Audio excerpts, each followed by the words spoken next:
Si no escogemos una vida, terminamos con una vida que nunca debió ser nuestra. Solamente cuando uno sabe lo que quiere, cuando sabemos lo que queremos, es que podemos decir no a lo que otros quieren imponernos. Pero uno tiene que saber bien qué es lo que quiere. Y eso es algo que no tenemos en claro durante gran parte de la vida. Entonces, cuando vivimos una vida heredada, bueno, estoy siguiendo esta carrera o estoy haciendo esto porque era lo que quería mi mamá, mi tío, mi primo, mi padrino. En un momento la rutina nos empieza a erosionar y lo habitual nos empieza a nublar la visión. O sea, se nos empieza a apagar el fuego de eso que venía con nosotros de fábrica, de nacimiento, de la manera que Dios nos cableó. Y es ahí cuando perdemos hasta la alegría de estar vivos, porque eso hace que nos dediquemos a algo que no nos gusta, que nos va erosionando la felicidad. En todos los órdenes. Una pareja puede estar muy enamorada, pero si le quitamos el romance a la ecuación, la relación se convierte en rutina. El nacimiento de un niño es maravilloso, es milagroso, pero comenzamos a cambiar pañales a la madrugada y empieza la rutina. Muchos de nosotros nos alegramos el día que conseguimos un empleo, ¡por fin!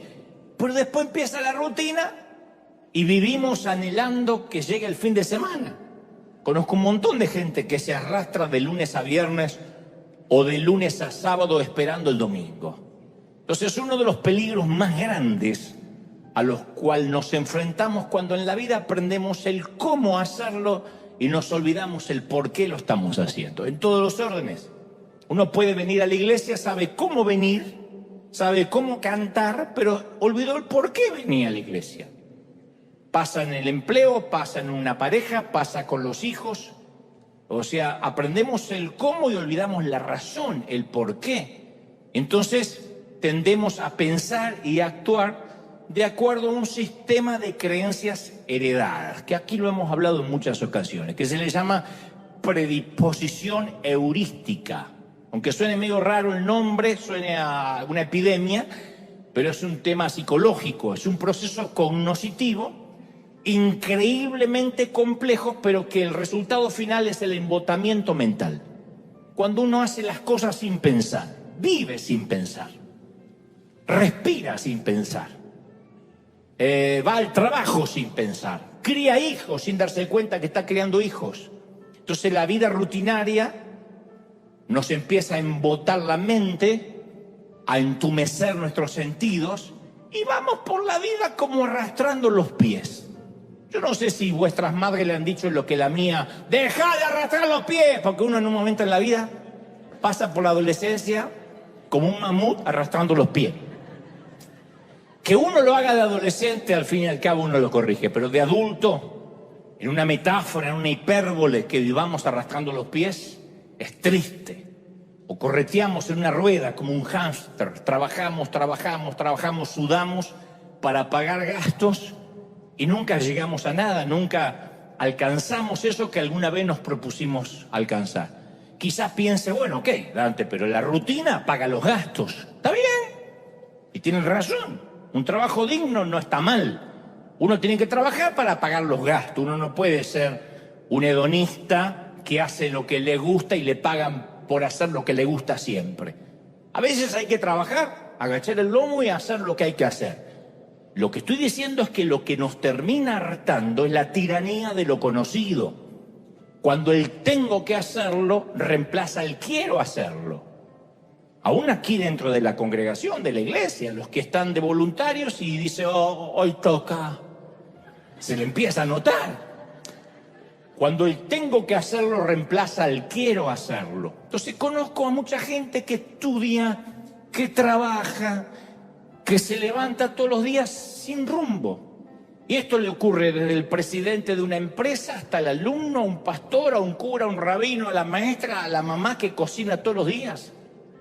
Y todos nos identificamos con esa tendencia de empezar a vivir sin rumbo, hasta incluso, insisto, en las relaciones personales. Porque llega el día que nuestra pareja está más marcada por la tolerancia que por la pasión. Y bueno, lo tengo que aguantar al gordo, ¿cuánto más puede vivir? Que acá no pasa, pero en el otro servicio hay muchas de esas asesinas potenciales.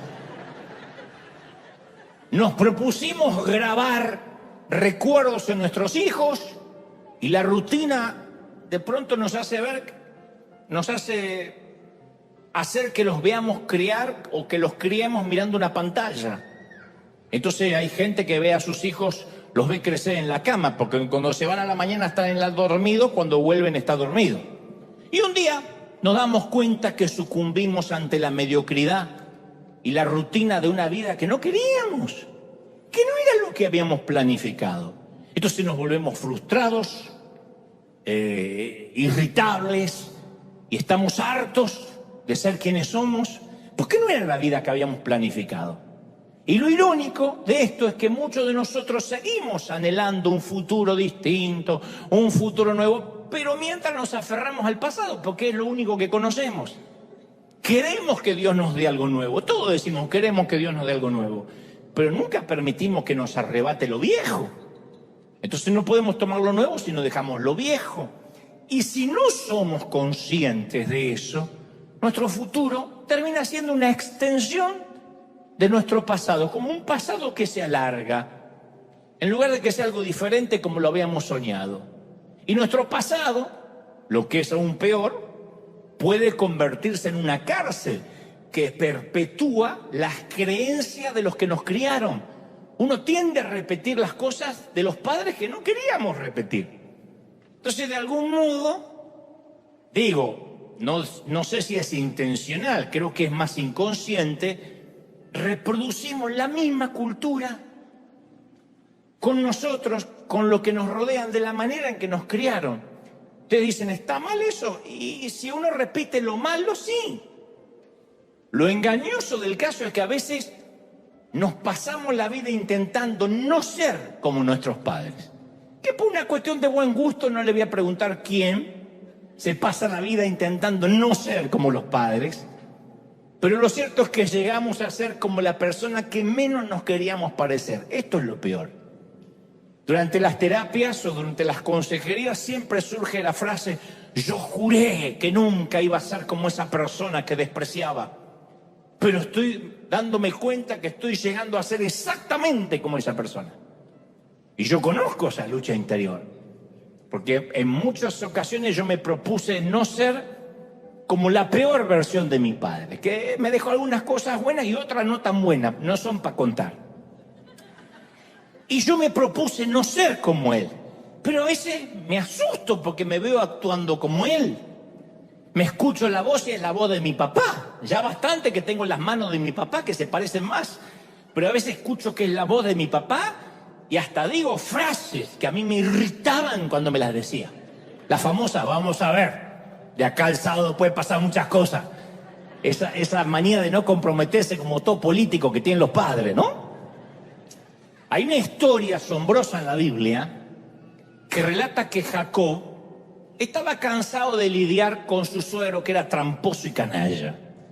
Entonces Jacob solo quería casarse con su hija, y Labán, que así llamaba a su suegro, siempre terminaba timándolo. Y para hacer la historia corta, hasta le cambió el salario 10 veces. Un timador, un tramposo. Entonces, un día, Dios le da un sueño a su yerno, a Jacob, y le dice: te voy a dar la manera de negociar con tu suegro. Quiero que le digas que van a dividir el rebaño, que tú te vas a quedar con las ovejas y las cabras que estén moteadas y manchadas. Que esto es una locura, porque casi no hay ovejas manchadas. Las ovejas no son cebras.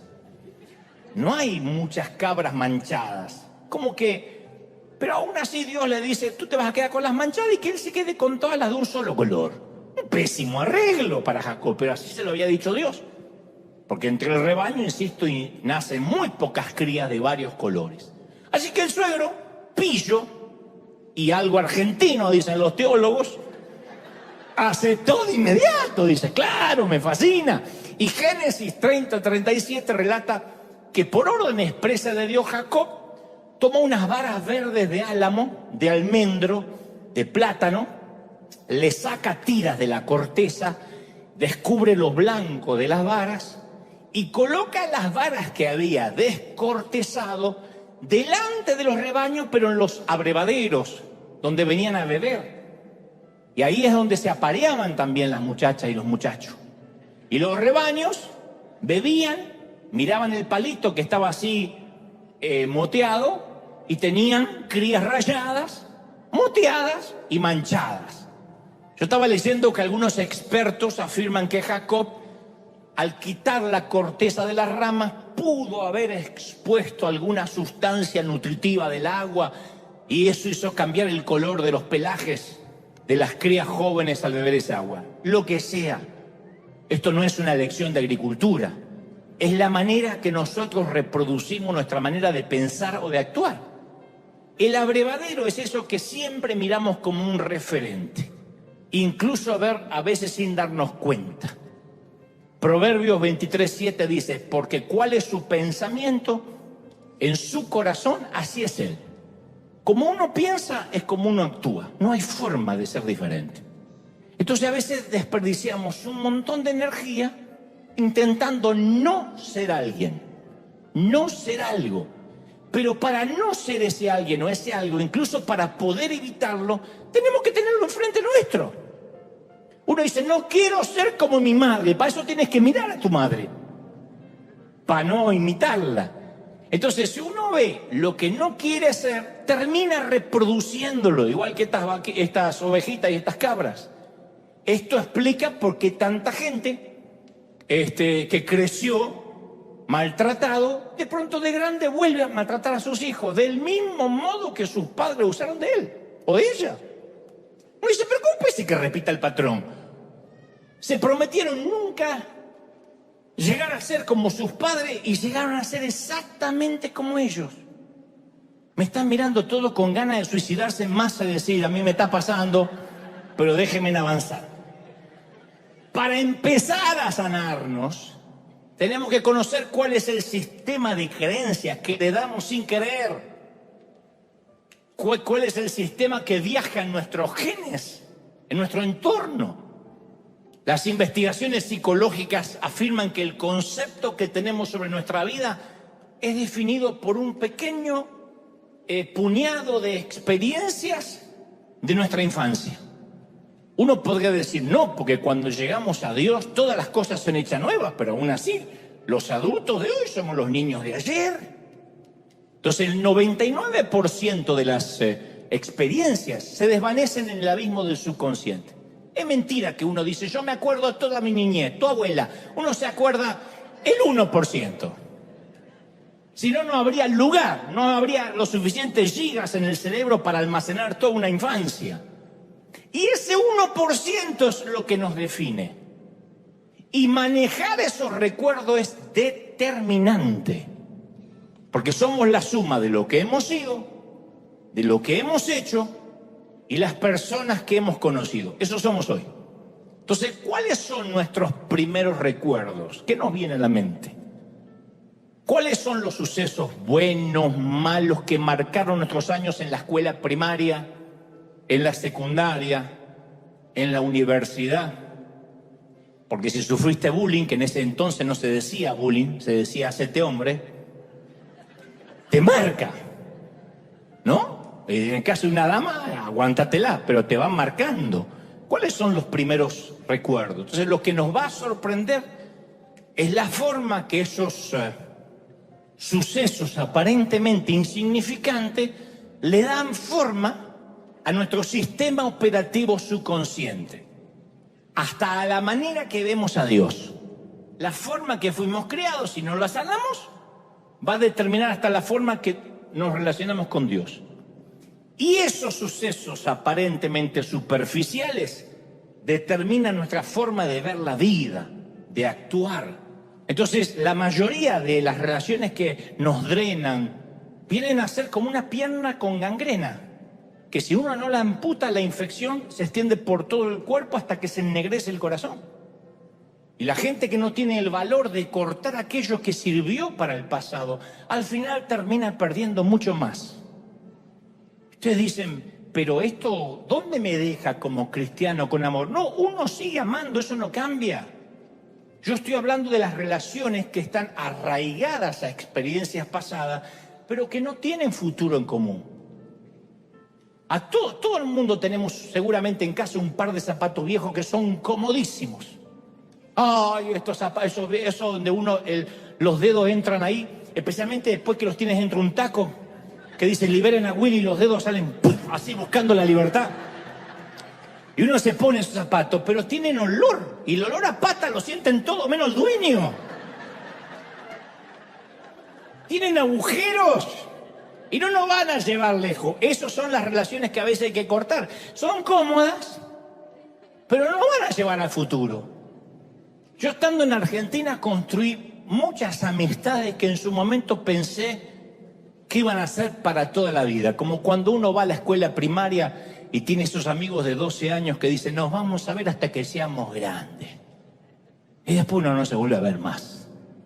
Cuando ya uno es más grande elige la amistad ya no por coincidir en el mismo aula o en el mismo salón, sino por elección. Pero me di cuenta que nuestras vidas fluctúan por temporadas y las amistades siguen el mismo patrón. Entonces, sea cual sea la razón, eso redefine la dinámica de la amistad e incluso del parentesco. Hay parientes con los que uno estuvo muy cercano y después la vida, Dios, nos va alejando. Y no deberíamos sorprendernos si por una razón u otra la vida remodela el terreno de tanto en tanto. No es culpa de nadie. Las cosas cambian. Nadie es el mismo después de 20 años. ¿O sí? Si alguien cree que es el mismo, mírese al espejo, desnudo y con la puerta cerrada. No somos quienes fuimos, somos otros. Yo no soy el mismo cuando tenía 30, ni cuando tenía 20, ni pensaba como pienso ahora. No somos los mismos, somos otros. Y como dijo el sabio Salomón en Eclesiastés 3, todo en esta vida tiene un tiempo, una temporada, incluyendo la amistad. Entonces, por razones obvias, no podemos forzar amistades para toda la vida. ¿Por qué? Porque se forjan en las trincheras del diario. Por definición, toman toda la vida para que una amistad se desarrolle toda una vida. Pero no todos vamos a conservar los amigos de siempre. Entonces, por nuestra salud mental tenemos que decir, a ver, no vamos a llegar toda la jubilación juntos, a la mecedora, a compartir los dientes en el mismo vaso. Me voy a cambiar el pañal, me cambias el mío ya que va, no va a pasar eso. Puede que nos jubilemos con un grupo totalmente diferente a los amigos que tenemos ahora. Ahora, muchos venimos del mismo entorno, incluso crecimos en el mismo hogar, ¿o no? Y terminamos en lugares diferentes completamente en la vida. ¿Hay alguien acá que no se parece a su hermano o a su hermana? Bueno, vinieron los parecidos de Suiza todos. ¿Hay alguien que dice, yo no me parezco a mi familia? Una valiente, por fin. La familia no te está viendo, tranquila. Viste que a veces uno dice, no me parezco a mi hermana. Pero parece que yo fui adoptado y hasta uno empieza... Después uno se ve la misma nariz, la misma... Y uno dice, no soy adoptado. Pero a veces uno dice, ¿por qué soy tan distinto a mi familia? Y más cuando uno conoce a Dios y te van cambiando los valores y los principios, que uno dice, qué diferente, y uno ya está en la mesa navideña o en la mesa de Nochebuena y ya no hay temas en común, uno ya no se ríe de los mismos chistes. Aún aquel que dice, yo nunca cambié como algunos, los que se dan de intransigente, todos cambiamos. Pero mucha gente valora nuestro presente con la perspectiva que tenían de nuestro pasado. Recordemos que Jesús no pudo hacer milagros en su ciudad porque la gente dice, si este es el hijo del carpintero. Conocemos a su familia. ¿Qué se viene a hacer el Mesías? ¿Qué impidió sus milagros? No su ubicación geográfica. Fue la visión limitada de los que se fijaban más en su pasado que en su presente. Y algunos de nosotros tenemos gente que nos dice, yo te conocí cuando no eras nadie. ¿No? Yo te conocí cuando eras un muerto de hambre. A mí me dicen siempre, yo conocí a Dante cuando tenía un Renault 18 fundido y un traje brilloso de tanto planchar. Perdón por no conservar el saco brilloso en un museo y por haber cambiado el auto fundido, perdón. Mientras más fuerte sea la emoción, más fuerte y duradero es el recuerdo.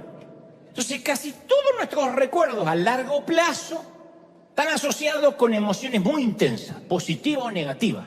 De allí la famosa frase poética, uno se olvida lo que te dijeron, pero nunca cómo te hicieron sentir. Me vine Neruda hoy, ¿eh? Porque así Dios nos estructuró. Uno dice, voy arriba, pero es por más como me siento que lo que me dicen. O las canciones, como Dios me hace sentir. Eso es lo que uno nos marca, lo que sentimos. Entonces el 99% de nuestras experiencias del pasado se olvidan con rapidez porque no las sentimos. ¿Por qué nos olvidamos gran parte de la infancia? Porque no la sentimos, porque estábamos ocupados viviendo. Por eso es muy sanador la mayordomía, la manera que manejamos nuestros recuerdos. Y a veces uno tiene que ser consciente y desfragmentar algunos recuerdos. En lugar de mantener un registro de agravio, de ofensa, hay ciertos recuerdos que no conviene tenerlos, por mucho que los hayas sentido negativamente. No conviene que ocupen lugar, porque van a ocupar el lugar de otras cosas. Entonces tenemos una tendencia natural a recordar lo que deberíamos olvidar y a olvidar lo que deberíamos recordar. Y vamos a ver que a medida que envejecemos, en tu caso, yo todavía no llegué, pero a medida que estás envejeciendo, uno ya no recuerda cosas, uno tiene el recuerdo del recuerdo. Uno va a empezar a recordar cosas que en realidad nunca sucedieron así. Los recuerdos no son objetivos. A medida que uno envejece, los recuerdos son muy subjetivos. Y tenemos la tendencia de añadirle romanticismo, dramatismo catastrófico a nuestro pasado. Me acuerdo una vez que estaba en el Titanic. ¿Vos estuviste en el Titanic, abuelo? ¿Cuándo? No te dan ni los números. Mi abuelo me contaba una historia que yo llegué a pensar que era el padre Rambo. Me contaba unas historias. Cuando estuve en la guerra, agarré mi fusil, salía la vieja y decía, callate viejo, que no fuiste ni siquiera al servicio militar. Y él se enojaba porque no se sentía un mentiroso. De tanto contarlo, él se había estado en la guerra. Y dice, ¿qué es esta cicatriz? ¿Qué es esta cicatriz? La operación de la vesícula, decía la vieja.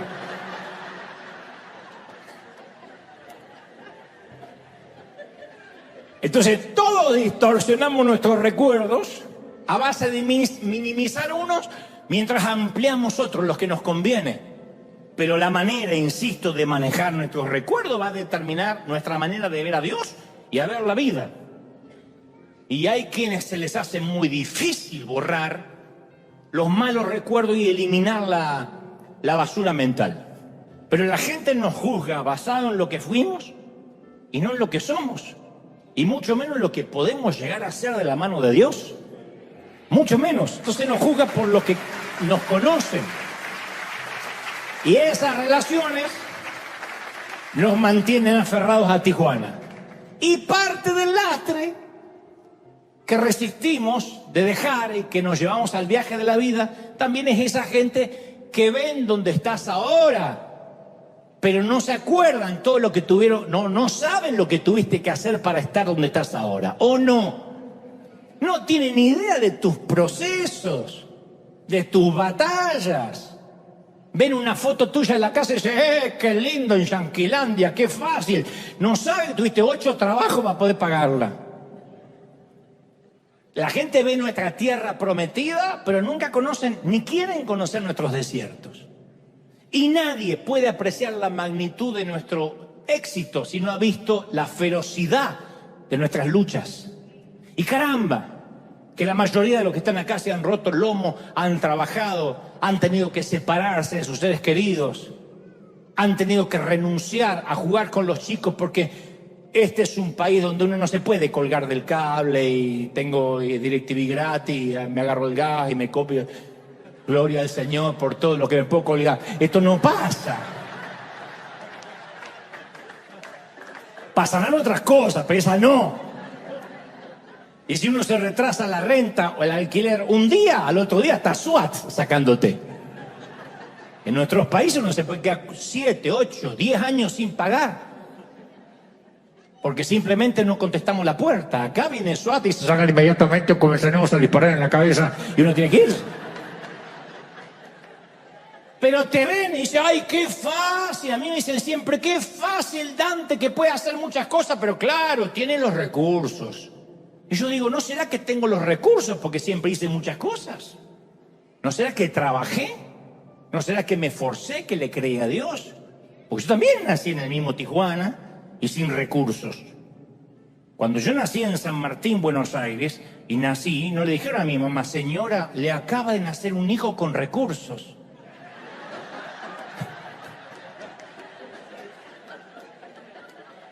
Ni nací en el Palacio de Buckingham. Entonces, como dijo una famosa conferencista, Brené Brown, si no estás en el ring, si no estás en el cuadrilátero recibiendo una paliza de tanto en tanto y solo estás criticando sentado en los asientos baratos del teatro, no estoy interesada o interesado en los comentarios sobre mi vida. Punto. Si no te peleaste palmo a palmo con la vida. Entonces hay mucha gente que no conoce de dónde venimos y el precio que tuvimos que pagar. Y seguramente habrás escuchado este dicho, hay que quemar las naves.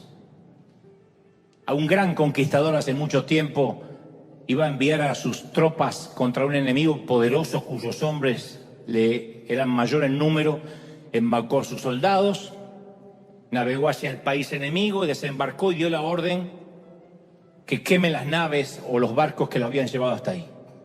Y al dirigirse a sus hombres dijo, ved cómo los barcos se convierten en cenizas, en humo.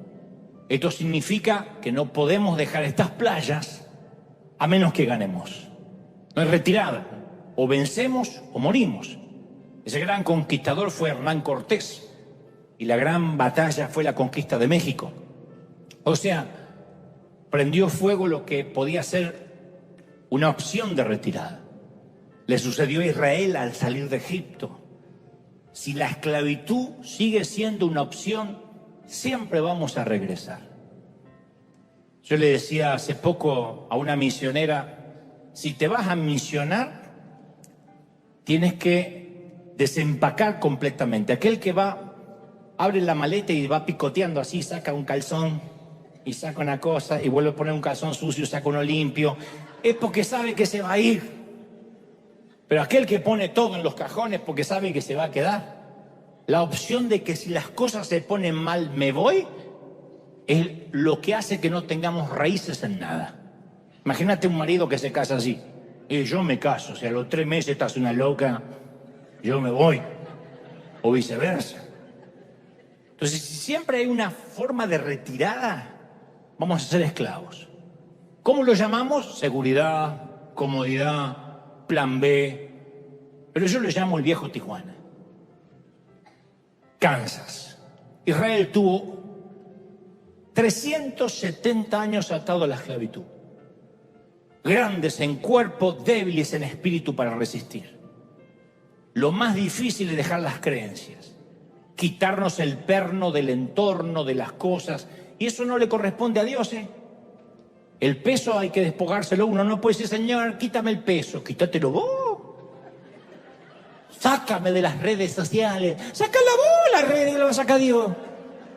Que se mueran los chinos que crearon el TikTok. No, hay que sacar TikTok del celular. Son los grilletes que nos distraen y nos impiden salir de los límites de Egipto. Israel tenía un comisario de tributos. El objetivo no era hacerlos trabajar, sino destruir sus espíritus. Querían doblegar a toda una raza para que generación tras generación sirvieran a sus captores. Como dijo el Pacino, interpretando al coronel Slade en la famosa película del 92, Perfume de Mujer. Él dijo, en la guerra tuve muchos muchachos y los vi amputados de uno y hasta dos de sus brazos. No hay nada tan cruel como un espíritu amputado, porque no hay prótesis para eso. No hay prótesis para un espíritu amputado. Por mucho que vayas tras el sueño americano, por mucho que te vayas a los Estados Unidos, a Europa, con un espíritu amputado vas a ser un esclavo donde vayas. A menos que uno corte con el pasado definitivamente, queme las naves. ¿Qué nos impide dejar Egipto? Hebreos dice, despojémonos del peso que estorba. Entonces, insisto, quitar el pecado es más sencillo, uno se arrepiente y ya. Pero el peso, para el peso hace falta valentía. Más cuando hoy en día es una ofensa salirse de un grupo de WhatsApp. ¿Por qué se salió del grupo de WhatsApp de las madres? Porque estaba harto de las madres que comentan el gasecito del Matías. Pero no entiendo, hicimos algo, perdón, hicimos algo y te empiezan a llamar porque te saliste del grupo de WhatsApp. Hay gente que podría orar, tengo que salir del grupo de WhatsApp de mi familia, no sé cómo, y salí. Entonces, cuando Israel fue libre, tuvo nostalgia por los sabores gastronómicos de Egipto. Ellos salieron de Tijuana, pero nunca se sacaron Tijuana de adentro. Nunca se sacaron a Argentina de adentro, aunque salieron de Argentina. Y Números 11:5 dice, ¿cómo echamos de menos lo que comíamos en Egipto? Comíamos pepinos, melones, cebolla, ajo. No importa que eran esclavos, ellos extrañaban lo que comían como esclavos. Entonces hay aromas que a veces regresan y nos dan nostalgia de tener eso que ya no va a ser. Y los aromas están conectados con la memoria emocional o no. Y ese ajo y cebolla para los esclavos nunca fue gratis. Es como internet, como la red. Si algo en internet es gratis, es mentira, es porque tú eres el producto. La comida de Egipto era gratuita, pero para mantenerlos fuertes para la esclavitud. Entonces es hora de quemar las naves, mi amiga, mi amigo. En cierta ocasión Jesús dijo, nadie que mire atrás después de poner la mano y los ojos en el arado es digno del reino de Dios. Hay que prender fuego el pasado, no hay opciones. Si queremos un buen futuro necesitamos un pasado en llamas. Y eso es lo que llamo un incendio intencional. Es decir, hay cosas que están buenas y otras que no están buenas. El pasado es lo que hemos hecho, donde hemos estado, quiénes somos. Y cada día tenemos que escoger entre vivir en ese pasado o crear un futuro. Nos vamos a tener que acostumbrar a las pastillas para la garganta de este lado de la frontera. Al dulce de leche de estas vacas. Ahora, no es un camino fácil, porque uno se aferra a lo conocido, se aferra a lo que tiene, y a veces ahí, insisto, hacemos una extensión del pasado. Y en algún punto de nuestras vidas tenemos que poner en un altar todo lo que conocemos con la promesa de un futuro que no conocemos, pero esa es la vida. Eso es casarse. No podemos decir, yo me voy a casar, pero si la cosa sale mal me voy con mamá. Yo sé que algunos lo hacen, pero eso no es casarse. Hay que quemar a la vieja, hay que quemar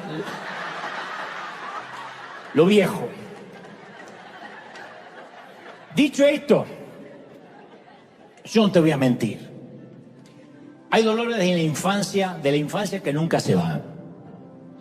Si algún predicador te dice por ahí, no, todos los dolores se van, es un timador. Se alivian. Pero hay dolores que nunca se van por completo porque, insisto, están en ese 1% que Dios permitió, tema para otro mensaje, para hacer lo que hoy somos, para darnos cierta resiliencia, cierto umbral de resistencia a los avatares de la vida. Olvidar no es adquirir amnesia. Uno puede recordar el dolor, pero que ese dolor ya no viaje con nosotros. Que no, ese dolor no nos acompañe a todos lados. Las cicatrices son una belleza especial. A mí me gustan ver cicatrices. Porque quien no tiene ninguna herida significa que no peleó nunca una batalla de las buenas. Las heridas de la vida son una placa de honor. Son como las marquitas de la cesárea de una mamá, que hablan de que ese mapita que ahora aparece en su panza es que parió, que dio a luz hijos. Las marcas, sean cual sea, siempre son buenas. Hay un viejo chiste malo que relata que un día se juntaron varios gringos machotes para presumir sus cicatrices. Lo deben conocer. Uno de ellos se levantó la camisa y dijo: esta cicatriz me la hice peleando cuerpo a cuerpo en Kansas City. Y ahí mismo se levantó otro la camiseta y dijo: esta marca me la hice en una balacera con la policía en Dallas City. Otro hizo lo propio y dijo: Oklahoma City. Alguien dijo: Connecticut City. El pobre hispanito que estaba ahí, para no ser menos, levantó la camiseta y dijo: Appendi City. Es chiste malo, pero había que ponerlo en alguna parte, ¿no? Pero las heridas marcan que no nos rendimos, que peleamos.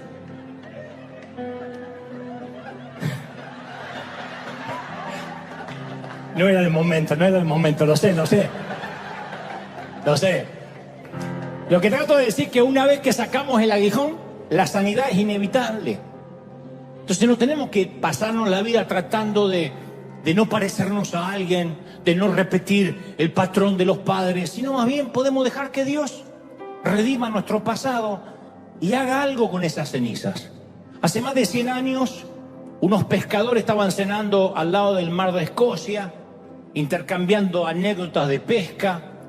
Uno de ellos hace un gesto así con la mano para describir el tamaño de un pez que se había perdido, y su brazo cayó sobre la charola, sobre la bandeja que la criada traía, la cafetera y el café, y salió volando el café y pegó contra la pared y dejó una mancha indefinida de color marrón. Y el dueño de la posada se lamentó y dijo: hoy voy a tener que volver a pintar toda la pared. Tal vez no, dijo un extraño. Permítame trabajar en la pared. Como no tenía nada que perder, el propietario aceptó la oferta singular. El hombre sacó lápices, pinceles, óleos en su maletín de artista, trazó unas líneas alrededor de las manchas, aplicó sombras, colores en la salpicadura de café y empezó a surgir una imagen definida. Dibujó un ciervo con una cornamenta formidable y el hombre puso su firma en la parte de abajo, pagó y se fue. Era Sir Edwin Lenser, un famoso pintor inglés, conocido por sus pinturas sobre vida silvestre, sobre animales. Y en sus manos, un error se convirtió en una obra maestra. Entonces las manos de Dios hacen lo mismo con nuestra infancia. Él viene y pinta encima de los borrones dislocados de nuestra infancia y hace una obra de arte. Dice: este Dante que tiene síndrome de Asperger y es tímido, y mirá los padres que tiene, uy, los hermanos que le tocó, y el abuelo que está loco que cree que estuvo en la guerra y es más pobre que una rata y no tiene posibilidad ni ir a la universidad, lo mandaron de técnico electrónico. Y con esa mancha Dios dice: no voy a dejar que determine su identidad el entorno, no voy a dejar que eso lo defina. A mí lo que me define no es el día que me estrellaron contra la pared, es el día en que Dios hizo una obra de arte con mi mancha, con mis cenizas. Y el mal manejo, insisto, de los recuerdos puede ser tan debilitador como una minusvalía mental. Porque la gente que vive atascada, un pésimo recuerdo, no puede recibir lo que Dios le da, no puede ir a futuro.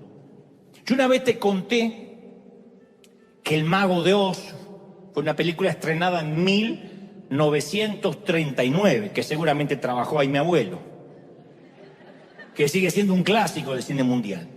Que básicamente la historia de Dorothy, una niña que vivía en una finca en Kansas, interpretada por una gran actriz, Judy Garland, y que a raíz de un tornado acaba en un mundo extraño e imaginario. Esa es la novela llevada al cine. Y de ahí se acuñó una frase célebre del cine que Dorothy le dice a su perro Toto cuando llega al mundo de Oz. Le dice: me parece que ya no estamos en Kansas. Esa frase se utiliza para cuando cambia nuestro entorno habitual, cuando cambian los rostros conocidos, cuando cambia la forma rutinaria de vivir, cuando cruzamos la frontera para venir a vivir a este país, los que somos inmigrantes. Pero se utilizan los negocios, en la política, en cualquier ámbito que sea diferente al Kansas del cual crecimos. A efecto de contemporizar la frase, podríamos decir, ya no estamos en Chiapas, ya no estamos en El Salvador, ya no estamos en Buenos Aires, ya no estamos en Tijuana, por ejemplo. Yo voto por la frase, a partir de ahora, ya no estamos en Tijuana.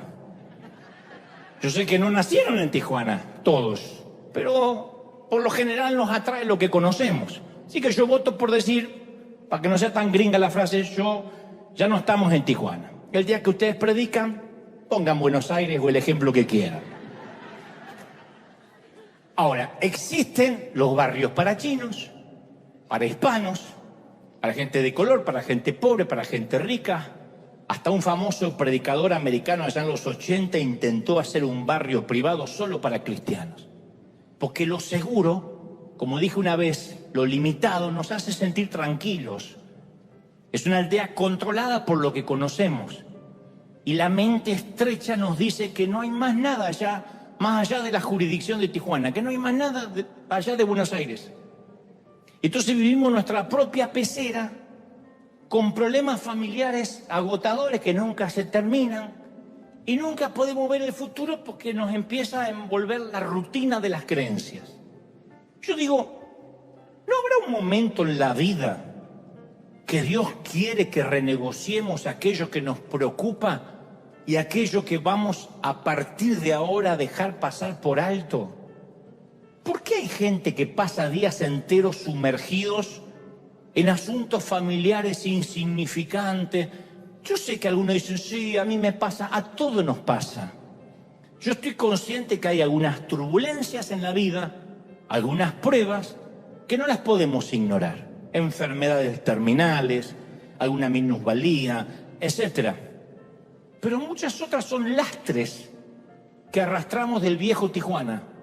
Estoy hablando metafóricamente, de donde haya nacido. Conozco gente que gasta recursos, tiempo, extinguiendo fueguitos que no valen la pena. Y yo estoy convencido que acá debe haber gente que le encanta, que es adicta al drama. Alguien debe conocer a alguien que es adicto al drama. Siempre tiene un problema terrible, siempre. La vida es a las 7:06 centro, la Winfrey, la pobre de Guadalupe que va a River. Es siempre así. Que la vida es una telenovela. Son fatalistas. Y el nene se le atraviesa una flatulencia. ¡Oh! Te lo cuentan como que le agarró un cáncer terminal. No sabes, estoy orinada por un dinosaurio. Se me constipó el Matías. ¡Oh! No me hace caca. ¿Qué hice, Dios, para tener esta vida? Uno dice, no puede ser. Esa hay que mandarla en un container a África. Pero hay gente que dramatiza las boberías cotidianas. Y yo sé que existen muchos momentos reales de angustia que uno no puede evitar. Pero mi pregunta es, ¿no llegamos a un momento en que decimos, ¿no será que me estoy complicando la vida con una carga en los hombros que podría quitarme, pero que las heredé de mi familia? Porque así era mi mamá, porque así era mi abuela.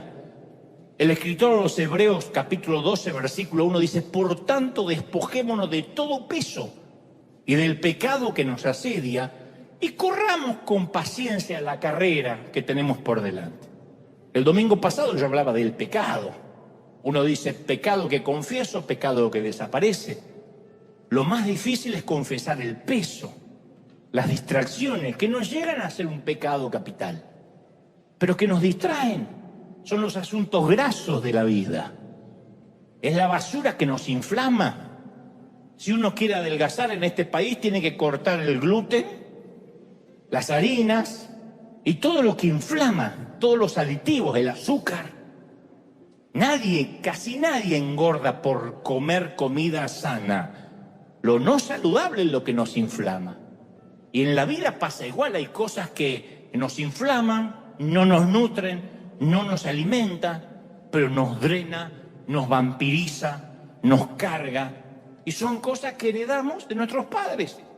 Y te lo digo porque esto no es un mensaje para ustedes nomás, los pobres mortales. Yo muchas veces Me veo dramatizando como mi mamá. Mi mamá era una súper actriz.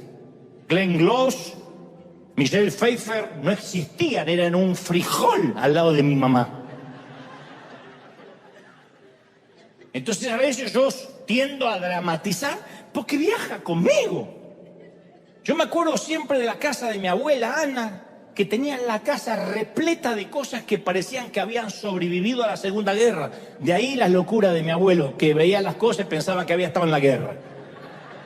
Ropa antigua con un agujero de polilla, moho, fotos cuarteadas color sepia metidas en unos marcos ovalados espantosos, una máquina de coser Singer.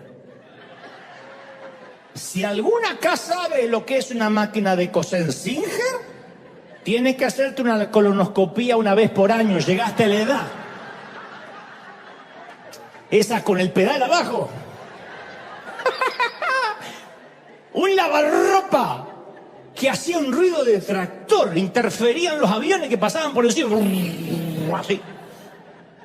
Y ella presumía, yo nunca tiro nada. Más vale a juzgar por el abuelo que estaba ahí. Para empezar, pues el abuelo no tiraba nada. La abuela no quería aceptar que algunas cosas, a pesar de lo hermosas que habían sido, ya no eran útiles. A ella le faltaba el valor para dejar ir las cosas. Y aunque parezca terrible, mi abuela Ana no está sola en esto. Porque la mayoría de nosotros somos acumuladores de lo familiar de Tijuana, de mi caso de Billinghurst, de Buenos Aires. Las cosas que sirvieron pero que ya no funcionan. Lo que nos sacó de Egipto no siempre nos sirve para entrar a la tierra prometida. Pero somos acumuladores compulsivos de creencias, de historia. Mantenemos viejas, yo siempre digo, mantenemos viejas relaciones cuando ni siquiera somos correspondidos. Seguimos siendo leales a veces a amistades que, como digo, siempre se mantienen por un solo remo. El día que dejamos de remar, el día que no lo llamamos por teléfono, el día que no mandamos un texto, no nos habla más. Porque era mantenida la relación por un solo remo. Yo he hecho la prueba de no llamar por una semana a alguien que creía mi amigo, nunca más supe de él. Jamás. Entonces digo, ay, era yo el que insistía con feliz cumpleaños. Entonces, pero uno se aferra a lo conocido, a lo familiar.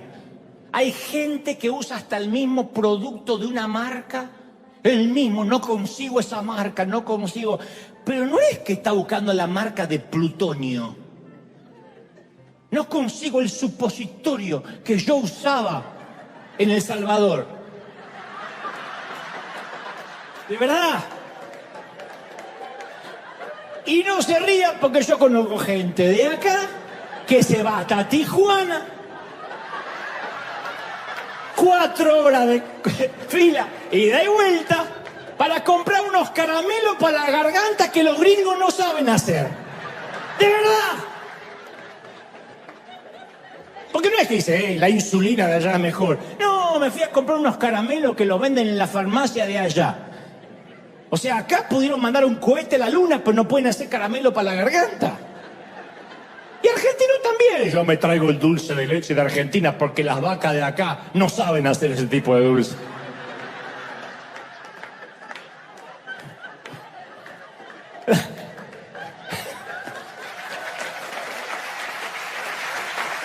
La vida está llena de rutinas, de ritos. Entonces no se puede recoger nada nuevo con las manos llenas. Hay que tomar decisiones y soltar. Yo hace poco entrevisté acá mismo a un conductor de televisión que me contaba que sufrió durante meses una contractura muscular gravísima. Estaba completamente duro, no podía ni dar vuelta el cuello y se recorrió todos los médicos. Tomó un montón de medicamentos y nada hizo efecto hasta que fue a dar con un viejo quiropráctico que tomó un bolígrafo y le dijo, mire, yo le voy a recetar algo para que usted tome de inmediato. Toma un bolígrafo así. Y dice, mire que tomé todo. No. Esto es cuando usted se lo toma, ¡pac! Agarra el recetario y dice, usted va a tomar decisiones.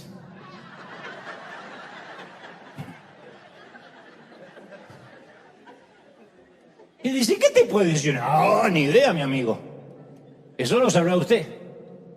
Pero no son más de 2 o 3 que le están sobrecargando la salud, le están minando la salud, lo están endureciendo. Usted tiene que tomar decisiones. Eso no es otras cosas que estrés por acumular problemas que estoy convencido que no valen la pena.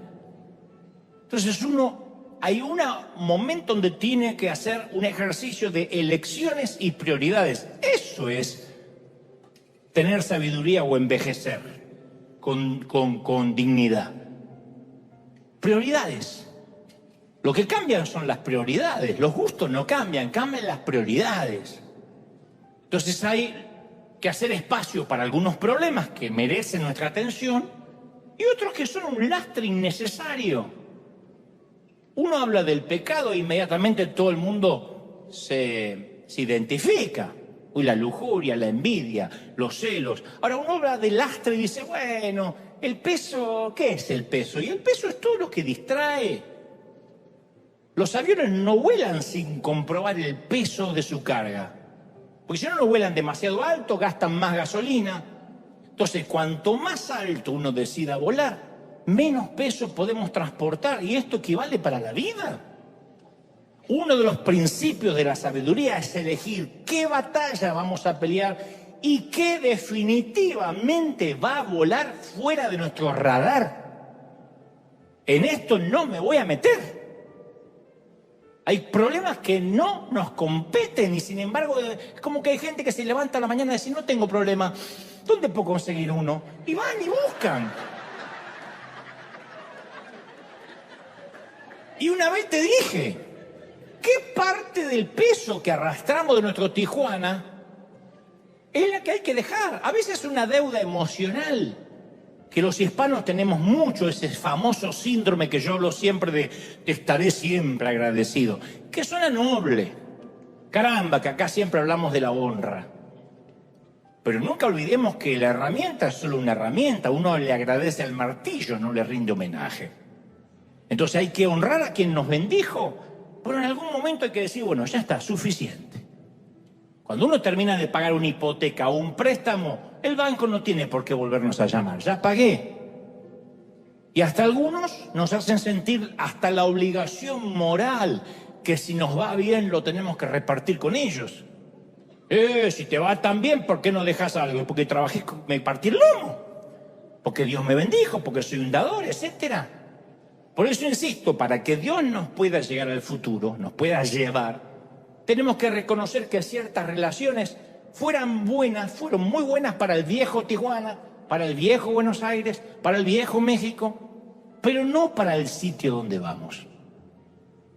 Uno no puede pasarse la vida aclarando malentendidos, sentimientos heridos, egos dañados. ¿Viste que hay gente, qué te pasa ahora? No, se me enojó la cuñada.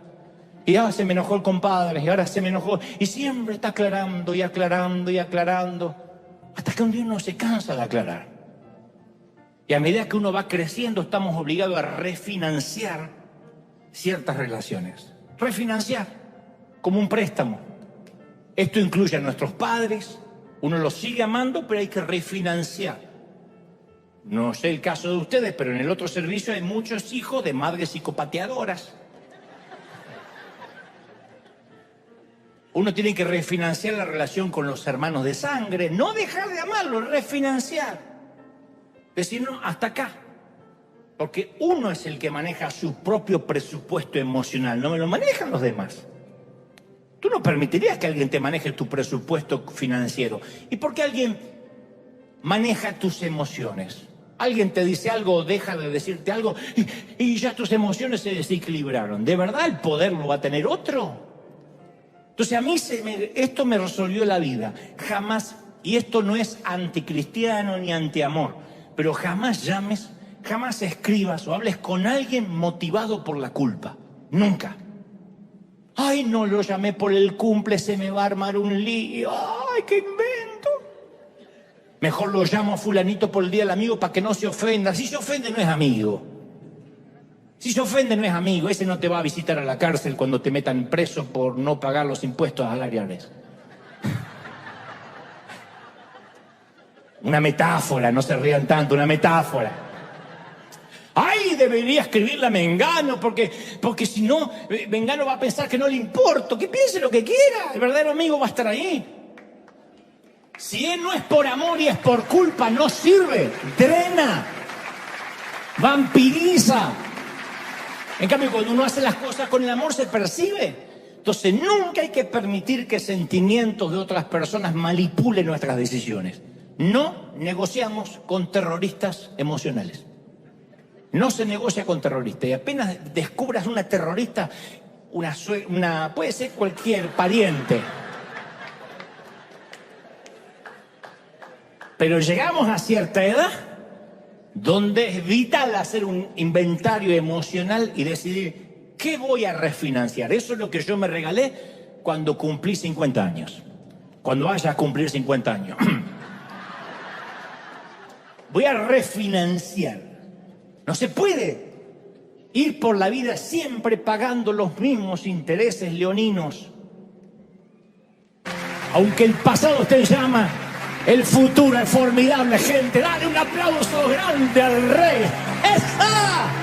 No, dale un aplauso grande al rey de reyes, al Señor. Si crees que Dios te habló, que ese aplauso sea gigantesco por esas manchas increíbles, borrosas y estas obras de arte que ha hecho Dios, gente. No, alguien tiene que celebrar más que eso. El rey ha hablado hoy, ¿sí o no?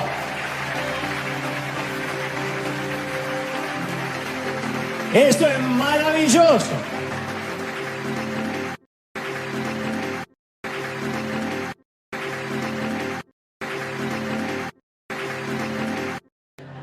David dijo, ¿quién me diera alas como paloma? ¿Para qué? Y volaría y descansaría, ciertamente iría muy lejos, moraría en el desierto. Estaba en el palacio cuando dijo esto. Tenía tal cansancio, tanta responsabilidad sobre sus hombros, dijo, yo me iría lejos. Y el Señor siempre, ¿saben qué me responde año tras año? Mantén el rumbo. Haz lo que te mandé a hacer hasta recibir nueva orden. Y cuando yo dudo acerca de lo que me mandó a hacer, me dice, lee mis escrituras, ahí está todo lo que te mandé a hacer. Este es un buen mensaje para ti hoy. Mantén el rumbo, mantén el rumbo. Lo único que podemos hacer es poner la brújula al norte y permanecer fieles. Esa es la única área en la que podemos influir. Porque el tiempo no lo podemos cambiar. No podemos adelantarlo, acelerarlo, retrasarlo. El tiempo le pertenece a Dios. Los resultados le pertenecen a Dios. ¿Por qué se enferman la mayoría de los pastores y terminan enfermos y con úlceras? Dicen, no, es que es lo peor de ser pastor. Se calcula 1 hora de prédica, 8 horas de trabajo forzado y encima la gente que te vuelve loco. Porque se pone una carga para lo que no fuimos creados. Yo lo dije una vez y lo voy a decir otra vez. Yo no morí por ninguno de ustedes y no se me hagan los santos porque ninguno moriría por mí. Y si me muriera mañana en el funeral llorarían 3. Ay, sí, qué bueno. Y después, ¿quién viene ahora? Y ya se acabó, es así. Así somos. Entonces, cuando los pastores se ponen cargas para los cuales no fueron preparados, se quiebran, terminan enfermos. La iglesia no es nuestra, la iglesia no es tuya, pastor. Y entonces, ¿cuál es nuestra parte? Ser fieles. No producir resultados. Yo no tengo que cambiar la vida a nadie. Yo no puedo hacer llorar a nadie. Yo no puedo torpemente tratar de llegar a tu intelecto, pero yo no puedo cambiar el corazón de nadie. No puedo generar convicción de pecado por mucho que lo intente. Cuando Nehemías reconstruyó el muro, restauró la dignidad de la ciudad. Y ese era un legado que iba a recordar con orgullo, por muchos años, con gratitud a Dios. Yo puedo decirte que no hay nada que se sienta, no hay nada, como la emoción cuando uno responde a la carga que Dios nos da y vemos a Dios actuar a través nuestro. Es el mayor placer. Así es cuando me siento, cuando me cruzo con gente que me dice, yo crecí con tus mensajes. Una vez Dios te usó para salvarme la vida. Estaba muy triste y un mensaje tuyo me devolvió las ganas de vivir. No es que eso me agranda, por el contrario, porque yo solo sé que soy una herramienta, pero qué lindo se siente haber obedecido. Qué lindo que yo no esperé un profeta, sino que yo fui e hice lo que estaba escrito acá. Como hizo Carlitos Anacondia, este querido evangelista argentino, se convierte al Señor y lee: y estas señales seguirán a los que creen. En mi nombre, entre otras cosas, echarán fuera demonios. Y le dijo el pastor: ¿esto es para todos? ¿Para todo el que cree o para los pastores nomás? Y el pastor dijo: no, para todo el que cree. Y dice: ¿yo puedo hacerlo? Y dice: no, te acabas de convertir, querido. Ahora hay un proceso. Y dijo: ¿pero puedo hacerlo afuera? Ah, sí. Se paró en una esquina Anacondia y dijo: ¡oíme bien, Satanás! Se manifestó hasta la suegra del presidente. Mientras que otros esperaban la voluntad de Dios, este fue y la hizo. Entonces, cuando uno se siente, fui destinado para esto, se siente fenomenal. Nuestros llamados tienen que ver con lo que Dios desea, con lo que Dios está haciendo, con lo que Dios está cambiando, con lo que Dios está transformando. Eso es el llamado de Dios. ¿Tú lo crees? Y cuando respondemos el llamado del Señor, Él pone en nuestra vida el deseo de cambiar el mundo. Y nosotros también cambiamos. Crecemos en dignidad como personas, nos volvemos seguros, centrados, perdemos esa sensación de falta de propósito que tiene tanta gente, experimentamos la satisfacción de saber que formamos parte de algo que importa, algo grande, algo que está en el corazón de Dios. Eso que sentimos hace un rato cuando vimos el resumen de lo que hicimos como iglesia del 2020, eso de decir: wow, yo pertenezco a esto, ya sea como tracción a sangre o poniendo una semilla, pero somos parte de algo muy grande. Entonces la iglesia, la gente se congrega en nuestras iglesias por dos razones: para pertenecer a un club de amigos, juntarse con gente que piensa y vista como ellos, o para obedecer el mandato del Señor de ser parte de algo grande. Y somos parte de un plan grandioso, audaz, para redimir el mundo. Y cuando respondemos ese llamado, en algún lugar se reconstruye un muro que estaba caído. Alguna parte del mundo se redime.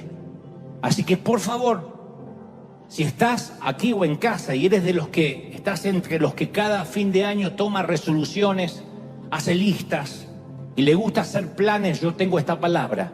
Primero, no te canses de hacer el bien. Querido pastor, no te canses de hacer el bien. Querido siervo, diácono, anciano, servidor, no te canses de hacer el bien. Sé fiel en lo que te mandó a hacer Dios hasta que Dios te cambie la orden. Y recuerda, cuando te parezca que no hay un nuevo plan, es porque tú eres el plan. Somos el plan. Nuestros maestros, bueno, no nuestros maestros, los maestros, no siempre son nuestros, adoctrinan así, ahora sí, a nuestros hijos con la idea de que no somos más que el producto de un accidente, productos del azar, que el nacimiento de una persona es azaroso, ¿no? Y por consecuencia lo que cada uno haga con su vida, incluyendo hasta su orientación sexual, no es una cuestión divina, sino que es una cuestión de preferencia. No existe ningún diseño divino, enseñan que no hay ningún diseño original, y sin embargo la Biblia nos enseña y nos enseñó que Dios nos diseñó con un propósito en mente. El Salmo 139:14 dice que somos una creación admirable. Cuando el Señor nos terminó de hacer, dijo: ¡wow! Mira qué lindo me salieron. Bueno, los argentinos capaz que más lindo que otros, pero cuando ustedes predican, pongan el ejemplo que quieran, ¿eh? Y con el avance de la ciencia es cuando más deberíamos empezar a entender estas palabras de que somos una creación admirable, no al revés. A veces pensamos que hay una dicotomía entre la ciencia y lo divino. Yo digo, nuestro cuerpo mismo es una hazaña de ingeniería perfecta, un diseño increíblemente complejo que no llegamos a entender. Solo pensando, digo, en el ojo humano, un diseño tan elegante es el ojo y complejo que los científicos hasta la fecha no terminan de dilucidar. Nuestro ojo se mueve a un promedio de 100.000 veces cada día. Hace su propio automantenimiento mientras dormimos. El ojo tiene enfoque, tiene objetivo, tiene su propio ajuste de apertura automática, brinda imágenes a color, imágenes en 3D, puede funcionar nuestro ojo en total oscuridad y con la luz brillante. Estaba leyendo que el ojo es capaz de discernir 16 millones de colores, que incluyen 70.000 matices de grises. De hecho, el mismo Charles Darwin dijo, suponer que el ojo, Charles Darwin fue el que por mucho tiempo sostuvo que descendíamos del mono. Si algún día tu esposo le enseña a tu hijo que descienden del mono, dile, esa es la familia de tu papá, no la mía.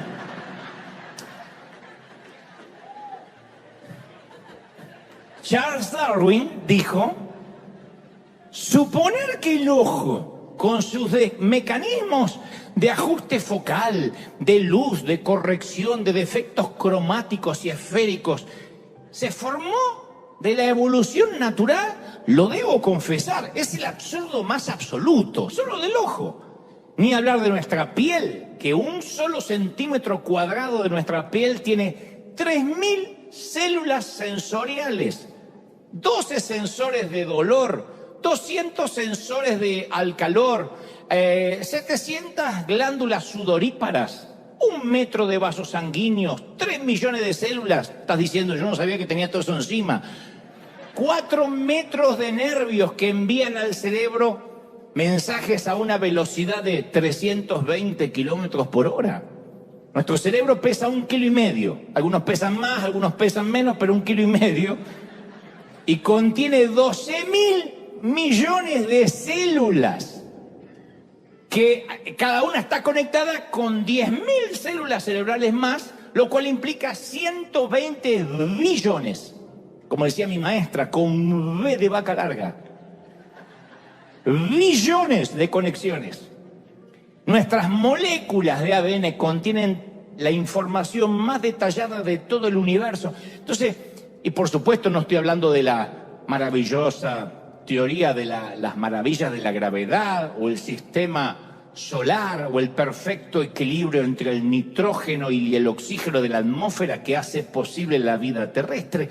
O sea, ¿qué otra evidencia necesitamos para darnos cuenta que nuestro mundo fue creado con la más alta inteligencia, sabiduría, enfoque, propósito?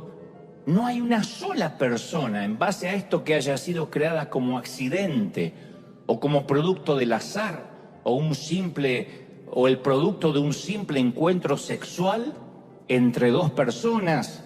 Entonces, todos los que hemos nacido somos una obra de arte intencional, creada por la mano de este mismo artista maestro. Eso ya merece un agradecimiento para decir, no lo había pensado. Dios me hizo intencionalmente, ¿o no? Dios le dijo a Jeremías, antes que te formaras en el vientre, ya te había elegido. Antes, ya te había apartado, te había nombrado profeta para las naciones. Jeremías 1:5. Antes que fuese formado en el vientre, no cuando lo vio como un feto. Antes.